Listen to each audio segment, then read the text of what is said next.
New ইয়ারের রাতে party. সকালে এক মেয়ের অভিযোগ তাকে ধর্ষণ করা হয়েছে। সব আঙুল ওঠে তার বসের দিকে, কিন্তু প্রমাণ বলছে গল্পটা এতটা সহজ না। ডিএনএ মিলছে না, স্মৃতি ভাঙা ভাঙা, আর আদালতে হঠাৎ এমন এক নাম সামনে আসে যাকে কেউ সন্দেহই করেনি।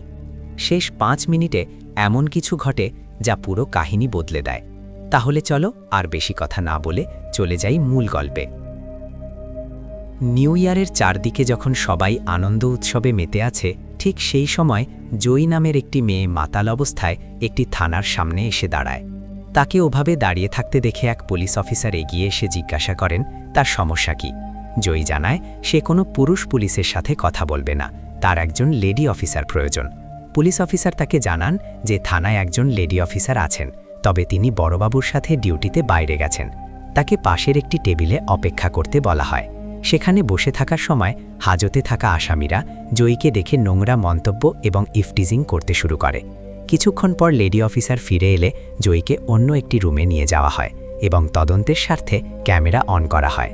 অফিসার জয়ীর অবস্থা দেখে জানতে চান তিনি মদ্যপান করেছেন কিনা। জয়ী সরাসরি উত্তর দেয় যে তাকে ধর্ষণ করা হয়েছে। সে জানায় নিউ ইয়ারের রাতে তার অফিসার বস ডিকে স্যারের বাড়িতে একটি পার্টির আয়োজন করা হয়েছিল। সেখানে জয়ী 3 প্যাক ড্রিঙ্কস পান করেছিল। অফিসার যখন জানতে চান ককটেল কে বানাচ্ছিল, জয়ী ক্ষোভের সাথে ডিকে স্যারের নাম নেয়। ওই দিন ডিকে স্যার নিজের হাতে জয়ীর জন্য ড্রিঙ্কস তৈরি করেছিলেন। জয়ী জানায় ওই দিন সকালে একটি কাজের ভুলের জন্য সে স্যারের কাছে ক্ষমা চেয়েছিল এবং ডিকে স্যার খুব স্বাভাবিকভাবে জানিয়েছিলেন যে তিনি রাগ করেননি। কিন্তু বর্তমানে জয়ীর দাবি তার ড্রিঙ্কসে কিছু মেশানো হয়েছিল, কারণ সাধারণত মদ্যপান করলে সে কিছুই ভুলে যায় না, কিন্তু ওই রাতে ড্রিঙ্কস করার 1-1.5 ঘন্টার মধ্যেই সে সব স্মৃতি হারিয়ে ফেলে। জয়ীর মতে ডিকে স্যার একজন মুখোশধারী ব্যক্তি এবং এই কাজ তিনিই করেছেন।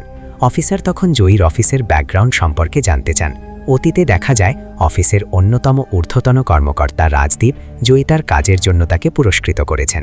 সেই সময় ডিকে স্যার সেখানে উপস্থিত হয়ে জয়ী তাকে নিয়ে রসিকতা করে বলেন যে জয়ী তার জীবনে অনেক দেরি করে এসেছেন, না হলে হয়তো আগেই তাকে বিয়ে করতেন।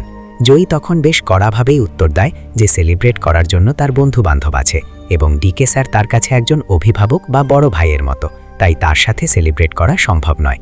জয়ী তার এই সোজাসাপটা কথা শুনে ডিকে স্যার সেদিন আর কথা না বাড়িয়ে চলে গিয়েছিলেন। বর্তমানে ফিরে পুলিশ অফিসার জানতে চান জয়ী ওই একই পোশাকে পার্টিতে গিয়েছিল কিনা। জয়ী তা জানায় সে পোশাক বদলে ফেলেছে। তার কাছে কোনো ছবি আছে কিনা জানতে চাইলে সে জানায় তার বান্ধবী প্রীতি ছবি তুলেছিল, কিন্তু ঘটনার সময় তার ফোনটি ভেঙে যায়। জয়ী তার পারিবারিক অবস্থা বর্ণনা করতে গিয়ে জানায় যে তার বাড়িতে মা ছাড়া সবাই কর্মজীবী। ওই রাতে বাড়িতে জয়ী তাকে না পেয়ে তার মা খুব চিন্তিত ছিলেন, যদিও তার বাবা বেশ শান্ত ছিলেন, কারণ তার মেয়ে পার্টিতে গেছে বলে জানিয়েছিল। জয়ী তার বয়ফ্রেন্ড বিতান খুবই মুক্ত মনে একজন মানুষ এবং জয়ী তার চলাফেরায় সে কখনোই বাধা দেয় না। ঘটনার দিন বিতানের ওই পার্টিতে থাকার কথা থাকলেও জরুরি কাজে সে যেতে পারেনি। ঘটনার পর জয়ী যখন আতঙ্কিত হয়ে রাস্তায় বসেছিল, রাজদীপ তাকে উদ্ধার করে বাড়ি পৌঁছে দিয়েছিলেন। তদন্তের জন্য জয়ী তার ওই রাতের পোশাকটি সাথে করে নিয়ে আসে। সে জানায় আতঙ্কের মুহূর্তে সে বুঝতে পারেনি কে ছিল সেই ব্যক্তি, কিন্তু লোকটা খুবই শক্তিশালী ছিল এবং জয়ী বাধা দেওয়ার কোনো ক্ষমতা ছিল না। অফিসার যখন বলেন যে জয়ী তো ডিকের ওপর সন্দেহ করছে, জয়ী জানায় ডিকের তাকানো এবং ব্যবহার মোটেও ভালো নয়। জয়ী আরও জানায় যে গত 4 বছর ধরে সে ডিকে সহ্য করছে এবং রাজদীপ স্যারের কাছে অভিযোগও করেছিল। রাজদীপ তাকে অভয় দিয়ে পার্টিতে আসতে বলেছিল এবং জানিয়েছিল যে ডিকে অতটাও খারাপ মানুষ নয়। এক পর্যায়ে থানার বড়বাবু ভেতরে প্রবেশ করেন এবং জয় তার বয়ফ্রেন্ডের ব্যাপারে বিস্তারিত জানতে চান। জানা যায় ওই ঘটনার মাত্র 8 ঘন্টা আগে জয়ী তার বয়ফ্রেন্ড বিতানের সাথে ঘনিষ্ঠ হয়েছিল। পুলিশ যখন জয়ী তার পারিবারিক পরিচয় এবং তার এই অভিযোগের গুরুত্ব নিয়ে প্রশ্ন তোলে, জয়ী কিছুটা বিরক্ত হয়। সে স্পষ্ট করে বলে দেয় যে সে একজন প্রভাবশালী ব্যক্তির বিরুদ্ধে লড়াই করতে এসেছে এবং সে তার বয়ানে অটল। বাড়ির ভেতরে তখন চরম উত্তেজনা আর উৎকণ্ঠা। জয়ী তার বড় ভাই বারবার ফোন করেও তাকে পাচ্ছিল না। ঠিক সেই সময় কলিং বেজে ওঠে এবং দরজা খুলতেই জয়ী তাকে বিধ্বস্ত অবস্থায় দেখে পরিবারের সবার বুঝতে বাকি থাকে না যে বড় কোনো অঘটন ঘটে গেছে। জয়ী তার এই অবস্থা দেখে তারা সবাই শিউরে ওঠে এবং প্রশ্ন করে সে কি সত্যি পুলিশের কাছে অভিযোগ জানাবে। পুলিশ কি আদেও তার কথা বিশ্বাস করবে? মা কান্নায় ভেঙে পড়ে। জয়ী দোষারোপ করতে শুরু করেন। তিনি আক্ষেপ করে বলেন মেয়েকে বারবার বারণ করা সত্ত্বেও সে কেন এমন রাত ভিড়েতে চাকরি আর পার্টিতে যাওয়ার নেশা ছাড়ল না। জয়িতা তখন পাল্টা প্রশ্ন করে যে সব দোষ কি তবে তারই? তখন ভাই তাকে মনে করিয়ে দেয় যে সে নিজেও তো নিশ্চিত নয় অপরাধী আসলে কে, ডিকে নাকি অন্য কেউ। ভাই আরও ভয় পায় যে পুলিশের কাছে গেলে জানাজানি হবে, মিডিয়া আসবে এবং তার সরকারি চাকরির সম্মান ক্ষুণ্ণ হবে। জয়িতা বুঝতে পারে সবাই কেবল নিজেদের স্বার্থ নিয়ে ভাবছে। একমাত্র তার বাবা সব বাধা উপেক্ষা করে মেয়ের পাশে এসে দাঁড়ান এবং সাফ জানিয়ে দেন যে জয়িতা তার মেয়ে এবং সে লড়তে চাইলে তিনি তার সাথে আছেন। জয় তার ভাই, বাবা এবং বয়ফ্রেন্ড বিতান থানার সামনে এসে পৌঁছান। ভাই এবং বিতান মিলে জয়িতাকে শিখিয়ে দেয় যে সে যেন পুলিশের কাছে বলে যে তার জীবনে বিতান ছাড়া আর কেউ ছিল না এবং সে সচরাচর মদ্যপান করে না। থানার ভেতরে বড়বাবু জয়িতার বয়ান আবারও নতুন করে নিতে শুরু করেন। তিনি লক্ষ্য করেন জয়িতার আগের বয়ানের সাথে এখনকার কথার কিছু অমিল রয়েছে। জয়িতা আগে সরাসরি ডিকের কথা বললেও এখন কিছুটা দ্বিধায়। তবে জয়িতা স্পষ্ট মনে করার চেষ্টা করে যে তখন রাত 3:10। সে যখন ওয়াশরুমে যেতে চায় তখন ডিকে তাকে পথ দেখিয়ে নিয়ে গিয়েছিল। এমনকি ডিকে তাকে বলেছিলেন দরজা বন্ধ না করতে, যাতে মাথা ঘুরে পড়ে গেলে সাহায্য করা যায়। জয়িতার বিশ্বাস ওই ঘরটিতে ডিকেই ছিল। বাড়ির লোক ভেতরে ঢুকছে শুনে জয়িতা রেগে থানা থেকে বেরিয়ে যায়, কারণ সে জানে তার বয়ফ্রেন্ডও একসময় তাকে মামলা করতে নিরুৎসাহিত করেছিল। তবে জয়িতার বাবা পুলিশকে জানিয়ে দেয় তার মেয়ে এই লড়াইয়ে শেষ দেখে ছাড়বে। থানা থেকে বেরিয়ে জয়িতা তার অফিসের অন্য বস রাজদীপ স্যারের বাড়িতে চলে যায়। সেখানে রাজদীপের স্ত্রী সেবান্তির সাথে তার দেখা হয়। রাজদীপ তখন তার স্ত্রীকে বলছিলেন যে ডিকের সাথে পার্টনারশিপ রাখা আর সম্ভব নয়, কারণ ডিকে অতিরিক্ত মদ্যপান করে জয়িতার সাথে খারাপ ব্যবহার করেছে। রাজদীপ আরও জানায় তিনি পার্টির শেষে পার্কের দিকে ফেরার সময় জয়িতাকে পাগলের মতো দৌড়াতে দেখে তাকে গাড়ি করে বাড়িতে পৌঁছে দিয়েছিলেন। সেবান্তি জয়িতাকে সান্ত্বনা দেন এবং তাকে একটি ঘরে বিশ্রাম নিতে বলেন। তিনি জয়িতাকে কড়া নির্দেশ দেন যেন শরীর না ধোয়ে বা কাপড় না বদলায়, কারণ এগুলোই পরে ফরেনসিক প্রমাণ হিসেবে কাজ করবে। পরদিন সকালে পুলিশ অফিসার ডিকের বাড়িতে হানা দেয় এবং তল্লাশি শুরু করেন। ডিকের মাথায় ব্যান্ডেজ দেখে পুলিশ সন্দেহ করলে ডিকে জানান তিনি সিঁড়ি থেকে পড়ে গিয়ে মাথায় আঘাত পেয়েছিলেন এবং ভোর 4টে পর্যন্ত অজ্ঞান ছিলেন। পুলিশ যখন জানায় তার বিরুদ্ধে ধর্ষণের মামলা হয়েছে, ডিকে আকাশ থেকে পড়েন। থানায় নিয়ে আসার পর ডিকের বয়ান অনুযায়ী পার্টি থেকে রাজদীপ আগেই বেরিয়ে গিয়েছিলেন এবং পরে এক এক করে সবাই চলে গেলে জয়িতা ওয়াশরুমে যাওয়ার জন্য ডিকে সাহায্য চেয়েছিল। ডিকে তাকে রাস্তা দেখিয়ে দিয়ে নিজে বাইরে দাঁড়িয়েছিলেন। এরপর কি হয়েছে তার মনে নেই। ইতিমধ্যে সেবন্তী লয়ার হিসেবে জয়িতার সাথে থানায় আসে। ডিকে দেখে জয়িতা এড়িয়ে গেলেও ডিকে তাকে সত্যিটা বলার জন্য অনুরোধ করতে থাকে। তবে ডিকে আটক করা হয়। জয়িতার পরিবার জানত ডিকে একজন প্রভাবশালী ব্যবসায়ী, তাই সে নিশ্চয়ই হাত গুটিয়ে বসে থাকবে না। ঠিক তাই হলো। ডিকের জামিনের জন্য বড় বড় উকিলদের কাছে তদবির শুরু হয়ে যায়। অন্যদিকে হাসপাতালে জয়িতার শারীরিক পরীক্ষা শুরু হয়, যেখানে ভয় আর আতঙ্কে বারবার কুঁকড়ে উঠছিল মেয়েটি। অবশেষে মামলাটি আদালতের কাঠগড়ায় গড়ায়। সেখানে ডিকের পক্ষে উকিল দাবি করেন যে ফরেনসিক রিপোর্ট অনুযায়ী ডিকে ঘটনার পর 3 ঘন্টা অজ্ঞান ছিলেন। তারা আরও জানান যে জয়িতার পাকস্থলী থেকে প্রচুর পরিমাণ অ্যালকোহল এবং একটি বিশেষ ড্রাগ পাওয়া গেছে। ডিকের উকিল অত্যন্ত কুরুচিপূর্ণভাবে জয়িতাকে জেরা করতে শুরু করেন, যা জয়িতাকে মানসিকভাবে বিধ্বস্ত করে ফেলে। আদালতের শুনানিতে ডিকের আইনজীবী অত্যন্ত আত্মবিশ্বাসের সাথে ফরেনসিক রিপোর্ট পেশ করে বলেন যে ঘটনার পর ডিকে প্রায় 3 ঘন্টা বেহুশ ছিলেন। অন্যদিকে সেবন্তী পাল্টা যুক্তি দিয়ে জানান জয়িতার পাকস্থলী পরীক্ষা করে সেখানে প্রচুর পরিমাণ অ্যালকোহল এবং ফ্লুনাইট্রাজিম নামে এক ধরনের ড্রাগ পাওয়া গেছে। সেবন্তী সরাসরি ডিকেকে প্রশ্ন করেন যে ড্রিঙ্কসটা যেহেতু সে নিজের হাতে বানিয়ে দিয়েছিল, তবে কি ড্রাগটাও তিনি মিশিয়েছিলেন? ডিকে কোনো উত্তর না দিয়ে মাথা নিচু করে চুপ করে থাকে। এরপর ডিকের আইনজীবী জয়িতাকে জেরা করতে কাঠগড়ায় দাঁড় করান। তিনি অত্যন্ত কুরুচিপূর্ণ এবং বিব্রতকর সব প্রশ্ন করতে শুরু করেন।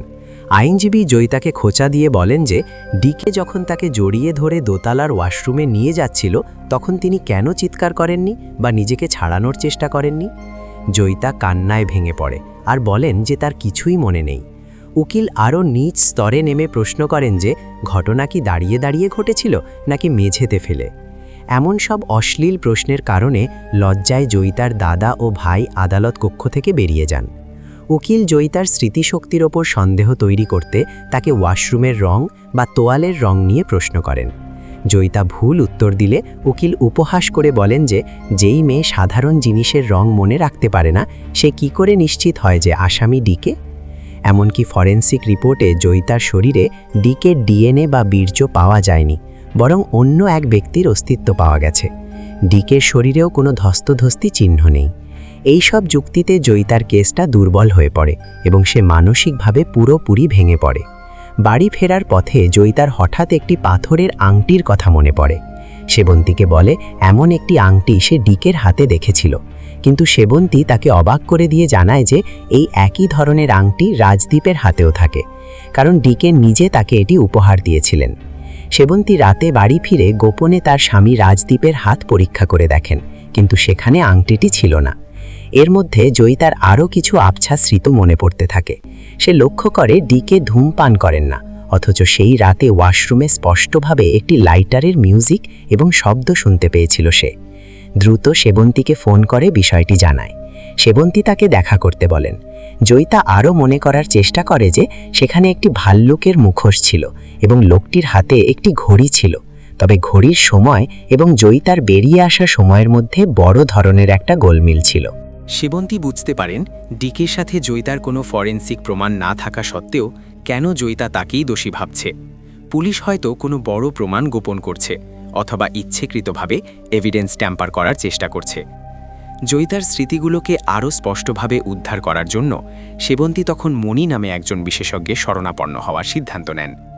সেবন্তী যখন মণির সাথে কথা বলছিলেন, ঠিক সেই সময় তার স্বামী রাজদীপ সেখানে চলে আসে। রাজদীপ জানতে চায় সে কার সাথে কথা বলছিল। সেবন্তী তখন জানায় যে সে জয়িতার কেস নিয়ে মণির সাথে কথা বলছে। তখন রাজদীপ কিছুটা অসন্তুষ্ট হয়ে বলে এই কেসটা তার না নিলেই ভালো হতো, কারণ এই মামলার বিবাদী তার দীর্ঘদিনের ব্যবসায়িক পার্টনার।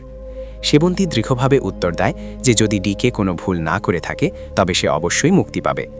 এদিকে রাজদীপ ডিকের সাথে দেখা করতে চায়।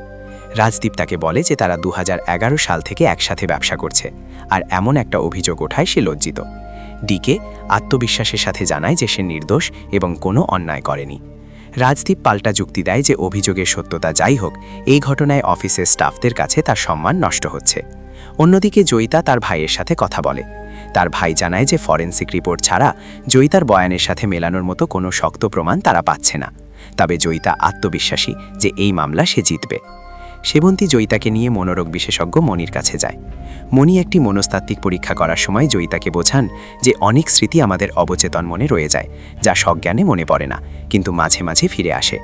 চা খাওয়ার সময় জয়িতার হঠাৎ মনে পড়ে ঘটনার দিন সে একটি বিশেষ ধরনের ঘ্রাণ বা স্মেল পেয়েছিল, যা ছেলেরা ব্যবহার করে। জয়িতার এই কথা শুনে সেবন্তীর মনে এক ধরনের খটকা লাগে এবং সে কিছু একটা আন্দাজ করার চেষ্টা করে। বাড়ি ফিরে সেবন্তী রাজদীপকে প্রস্তাব দেয় তারা ডিকের বাড়িতে যাবে। তারা ডিকের বাসায় গেলে ডিকের স্ত্রী বৃদ্ধা তাদের সাথে বেশ রুক্ষ আচরণ করে। বৃদ্ধা বিরক্ত হয়ে বলেন যে জয়িতা আর কোনো উকিল না পেয়ে শেষ পর্যন্ত সেবন্তীকেই বেছে নিল। সেবন্তী পেশাদারিত্বের খাতিরে এবং একজন নারী হিসেবে এই কেসটি লড়াইয়ের যৌক্তিকতা তুলে ধরেন। তাদের মধ্যে এই নিয়ে কথা কাটাকাটি শুরু হয়। এরই মধ্যে জয়িতার সাথে গোপন কোনো এক ব্যক্তির দেখা হয়। সে ব্যক্তি জানায় যে পুলিশ অনেক তথ্য পেলেও প্রভাবশালী কারণ নির্দেশে সেগুলো প্রকাশ করছে না। সে জয়িতাকে একে একে সব রহস্য খুলে বলতে শুরু করে। অন্যদিকে জয়িতার পরিবারের দুশ্চিন্তা কমছে না। তার মা ও বাবা জয়িতার ভবিষ্যৎ নিয়ে চিন্তিত হলেও ভাই তাদের আশ্বস্ত করে যে সেবন্তী খুব ভালো উকিল এবং সে জয়িতাকে জয়ী করবেই। আদালতের পরবর্তী শুনানিতে ইনভেস্টিগেশন অফিসার আলোককে কাঠগড়ো দাঁড়ানো হয়। আলোক সরাসরি জয়িতাকে মিথ্যেবাদী বলে অভিহিত করেন এবং জানান যে তদন্তে তারা সম্মানহানির কোনো চিহ্ন পাননি। এরপর ডিকের মাথায় ড্রেসিং করা কম্পাউন্ডার অনন্তবাবুকে ডাকা হয়। তিনি জানান যে ডিকের কপালে লাগা চোটটি আসলে একটি মূর্তির ভাঙা অংশের আঘাতে হয়েছিল, যা থেকে ধারণা করা যায় যে কারো সাথে ধস্তাধস্তির ফলে এ চোট লাগেনি। একে একে অফিসের কর্মচারীরাও ডিকের বিরুদ্ধে জবানবন্দি দিতে শুরু করেন। আদালতে শুনানির এই পর্যায়ে মনোরোগ বিশেষজ্ঞ মণি উপস্থিত হন।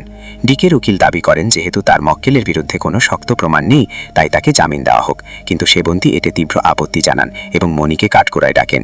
মণি জজকে বুঝিয়ে বলেন যে নেশাগ্রস্ত অবস্থায় একজন মানুষের স্মৃতি বিভ্রান্ত হতে পারে, যার ফলে স্থান, কাল বা ঘটনার সময় জয়িতার বয়ানে কিছুটা অসঙ্গতি থাকাটা অস্বাভাবিক নয়। এরপরই গল্পের সবচেয়ে বড় মোড়টি আসে। সেবন্তী জজকে অনুরোধ করেন যে চূড়ান্ত রায় দেওয়ার আগে তিনি ডিকে ছাড়া অন্য একজনকে জেরা করতে চান। প্রতিপক্ষের উকিলও বাধা দিলেও জজ সেবন্তীকে অনুমতি দেন। সেবন্তী তখন সবাইকে স্তম্ভিত করে দিয়ে নিজের স্বামী রাজদীপকে কাঠগড়ায় দাঁড়া করান। রাজদীপ কিছুই বুঝতে পারছিল না, আর সেবন্তীর চোখে তখন জল। আসলে সেবন্তী আগে থেকেই রাজদীপের বিরুদ্ধে কিছু প্রমাণ জোগাড় করেছিলেন। জয়িতা যখন এই সত্য জানতে পারে, সে তার দিদি সেবন্তীকে বলে যে নিজের সংসার ভেঙে সে যেন এই মামলা না লড়ে। জয়িতা দরকার হলে চাকরি ছেড়ে দেবে, কিন্তু সেবন্তী অনড়। সে জানায় রাজদীপ যে অপরাধী সেটা জানার পরেও সে যদি চুপ থাকে তবে আরও অনেক মেয়ের ক্ষতি হবে, এবং সে সমাজকে অপরাধের আসল চেহারা দেখাতে চায়। সেবন্তী আদালতে যুক্তি দেখান যে ঘটনার রাতে দিবাকরবাবু যেহেতু জ্ঞান হারিয়ে পড়ে গিয়েছিলেন, সেই সুযোগে অন্য কেউ সেখানে এসে অপরাধ ঘটিয়ে থাকতে পারে। জয়িতা তখন আরও কিছু তথ্য প্রমাণ হিসাবে তুলে ধরে। প্রথমত, তার পুরনো নষ্ট হয়ে যাওয়া ফোনের ডেটা রিকভারি করে জানা গেছে ফোনটি রাত 12:55 বন্ধ হয়ে গিয়েছিল। দ্বিতীয়ত, সেই বিশেষ ঘুমের ওষুধের কথা ওঠে যা সাধারণ প্রেসক্রিপশন ছাড়া পাওয়া যায় না। সেবন্তী স্বীকার করেন যে এই ওষুধটি তার নিজের ড্রয়ারে ছিল এবং ডাক্তার তাকে এটি দিয়েছিলেন। তৃতীয় গুরুত্বপূর্ণ প্রমাণ হিসাবে জয়িতা সেই বিশেষ পারফিউমের গন্ধের কথা বলে। সে জানায় এই গন্ধটি ডিকে ব্যবহার করে না, কিন্তু রাজীব স্যারের শরীর থেকে সে মাঝে মধ্যেই এটি ঘ্রাণ পেত। সেবন্তী আদালতে দাঁড়িয়ে বলেন যে ওই পারফিউমটি তিনি নিজেই তার স্বামীকে কিনে দিয়েছিলেন। চতুর্থ প্রমাণ হিসাবে সেই আংটির প্রসঙ্গ আসে। জয়িতা নিশ্চিত করে যে রাজদীপের আঙুলে সে আংটিটি ছিল, কিন্তু ঘটনার পর থেকে ওই আংটিটি আর পরতে দেখা যায়নি। এই প্রমাণগুলো রাজদীপকে ক্রমশ কোণঠাসা করে ফেলে। আদালতে সেবন্তী এরপর 5 নম্বর পয়েন্টটি তুলে ধরেন। জয়িতা জানায় দিবাকরবাবু প্রায় 10 বছর আগে ধূমপান ছেড়ে দিয়েছিলেন, কিন্তু ঘটনার রাতে সে স্পষ্টভাবে একটি মিউজিক লাইটারের শব্দ শুনেছিল। সে আদালতকে জানান যে রাজদীপ বিভিন্ন ধরনের লাইটার ব্যবহার করতেন এবং ঘটনার পর তিনি নিজের গাড়িতে সেই মিউজিক লাইটারটি খুঁজে পান। তদন্তে বেরিয়ে আসে রাত 9:15 থেকে 12:35 পর্যন্ত রাজদীপ নিজের গাড়ি ব্যবহার করলেও 12:40 দিকে সবাই যখন দিবাকরের বাড়ি থেকে বেরিয়ে যায়, তখন রাজদীপ সুকৌশলে সেবন্তীর গাড়ি নিয়ে পুনরায় সেখানে ফিরে আসেন। যদিও গাড়ির নম্বর ট্র্যাক করা সম্ভব হয়নি, কিন্তু চালকের মোবাইল লোকেশন ট্র্যাক করতে রাজদীপের উপস্থিতি নিশ্চিত হয়ে যায়। অর্থাৎ অপরাধ করার সময় রাজদীপ নিজের বদলে সেবন্তীর গাড়ি ব্যবহার করেছিলেন। সবচেয়ে চাঞ্চল্যকর তথ্য হল এই কেসের তদন্তকারী অফিসার অলোকেশ সরকার সবটা জেনেও রাজদীপকে বাঁচাতে সিসিটিভি ফুটেজ ডিলিট করে দিয়েছিলেন। তবে ডিকের বাড়ির ফুটেজ ক্লাউড স্টোরেজে সংরক্ষিত থাকায় শেষ রক্ষা হয়নি। ওয়াশরুমের নীল আলো নিয়ে যে বিভ্রান্তি তৈরি হয়েছিল, সেবন্তী সেটিও পরিষ্কার করেন। তিনি জানান নীল আলোতে বেগুনি রঙের নীল দেখায়, আর রাজদীপ সেদিন পার্পল রঙের পোশাক পরেছিলেন, যা সে সেবন্তী স্পষ্ট মনে আছে। এসব অকাট্য প্রমাণ পেশ করতে করতে সেবন্তী কান্নায় ভেঙে পড়ে। জয়িতা কাঠগড়া থেকে দৌড়ে এসে তাকে সান্ত্বনা দেয়। সেবন্তী রাজদীপের মুখোমুখি হয়ে চিৎকার করে জানতে চায় তিনি কেন এমন একটি জঘন্য কাজ করলেন। রাজদীপ তখন স্বীকার করে যে তিনি জয়িতার উপর ঈর্ষান্বিত ছিলেন। কোম্পানিতে জয়িতার অসাধারণ পারফরমেন্স দেখে ডিকে প্রায় রাজদীপকে খোঁজা দিতেন এবং জয়িতাকে পার্টনার করার কথা বলতেন। রাজদীপ ভয় পেয়ে গিয়েছিলেন যে তাকে হয়তো কোম্পানি থেকে সরিয়ে দেওয়া হবে। যেহেতু ডিকে কোম্পানির আসল মালিক এবং রাজীব কেবল ওয়ার্কিং পার্টনার, তাই তিনি জয়িতাকে কলঙ্কিত করে অফিস থেকে তাড়ানোর নীল নকশা সাজান। সেই রাতে রাজদীপই ড্রিঙ্কসে ওষুধ মিশিয়েছিলেন। সবার অলক্ষ্যে ফিরে এসে ডিকে ধাক্কা দিয়ে অজ্ঞান করে দেন এবং জয়িতার উপর নির্যাতন চালান। অলোকেশ সরকার তাকে এসব তথ্য আড়াল করতে সাহায্য করেছিল। সব শুনে ডিকে চিৎকার করে ওঠেন এবং রাজদীপকে বলেন যে তিনি কোনোদিন তাকে সরানোর কথা ভাবেননি। রাজদীপ আক্ষেপ করে বলেন শেষ পর্যন্ত তিনি নিজের স্ত্রীর বুদ্ধির কাছে ধরা পড়ে গেলেন। সেবন্তী ঘৃণাভরে বলে যে সামান্য চাকরির জন্য এমন কাজ কেউ করতে পারে তা ভাবাই যায় না। সবশেষে সেবন্তী নিজেই রাজদীপের বিরুদ্ধে নতুন চার্জশিট ফাইল করার আবেদন জানান। আদালত সমস্ত তথ্য প্রমাণ বিচার করে দিবাকর ওরফে ডিকে সসম্মানে খালাস করে দেন। অসাধু অফিসার অলোক সরকারকে সাসপেন্ড করার নির্দেশ দেওয়া হয় এবং রাজদীপের বিরুদ্ধে মামলা শুরু হয়। বিচারের রায় শেষে বিপক্ষ দলের উকিলও সেবন্তীর সততা আর সাহসের প্রশংসা করে তাকে আশীর্বাদ করেন। এক ন্যায় বিচারের মধ্য দিয়ে জয়িতা লড়াই আর সেবন্তীর ত্যাগের এই করুণ কাহিনীর সমাপ্তি ঘটে। বিপদ কখনো অপরিচিত বেশে আসে না, অনেক সময় তা অতি পরিচিত এবং বিশ্বাসের মুখোশ পরেই হানা দেয়। অন্যায় সয়ে নেওয়া নয়, বরং জয়িতার মতো সাহসের সাথে প্রতিবাদী হওয়ায় প্রতিটি মেয়ের প্রকৃত শক্তি। তো সিরিজটির কাহিনী আপনাদের কাছে কেমন লাগলো তা অবশ্যই কমেন্ট করে জানাবেন, আর চ্যানেলে নতুন হয়ে থাকলে সাবস্ক্রাইব করে রাখবেন। ধন্যবাদ।